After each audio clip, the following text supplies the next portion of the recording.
Hi, everyone. Nick Hamilton, Nightcast Media. First of all, congratulations to all three of you. Thanks, Nick. Um, Thank you. my question is to all three of you, obviously. For you, Kelsey, you've always had a history of making sure that women of color have not only representation, but being seen and being heard in front of the camera as well as behind the camera. Mm. What was that like for you specifically to make sure that you have other women of color on this new, largely franchised, legendary franchise show like Frasier to be in front of the camera, for Jess and Tooks, for you to be a part of that, and for young girls and women of color to see that it is possible for women of color to achieve to be on iconic series like Frasier? Right. Um, I wrote a book a while ago about my sister, but there's one section about a man named Ted Thurston. Um, when I was 12 years old, all the men in my life were gone. My granddad died, my granddad who had raised me. Um, and Ted mowed the lawn. Ted was a landscape guy. He had a company and he was pretty successful. He had a pretty big crew. And he worked on most of the neighborhood. And he started to talk to me about how my day was going as a young man. And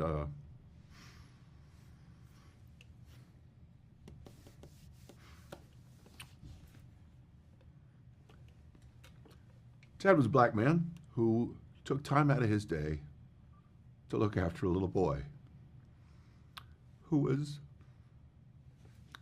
in pain and lost. And I never got a chance to thank him. But I didn't mean to do all this. I'm sorry. I was taught in my life by my granddad and by Ted and by all the fortunate friendships, encounters I had with people, that we are all connected and that we are meant to do our best for one another all the time.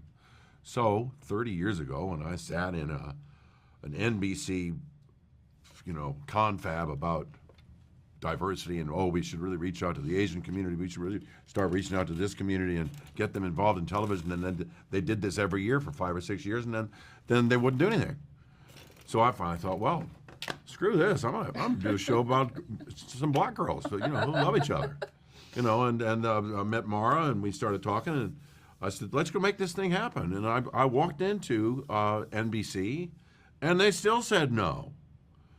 I said, well, I'm fed up with this crap. And then I ended up pitching to Dawn Ostroff at Paramount Pictures, and UPN, that's what it was called at the time.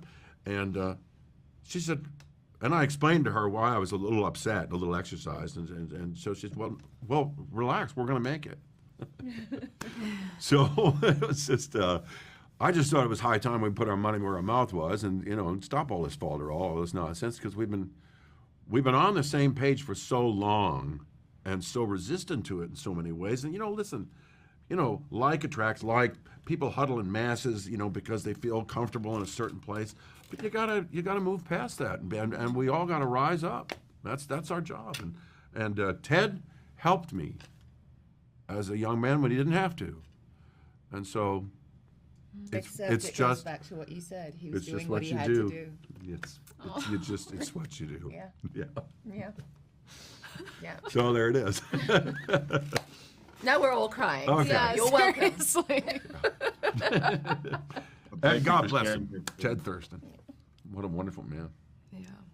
Thank you all for sharing that story, and I still love Boss, even though you haven't done it in years. I think that was, Well, you never know. I can't say anything specific, but he may rear his head again. You never know. It's my favorite role. thank you all again. Thanks, Appreciate man. you. Thank you, guys. Thank you. Thank you very much.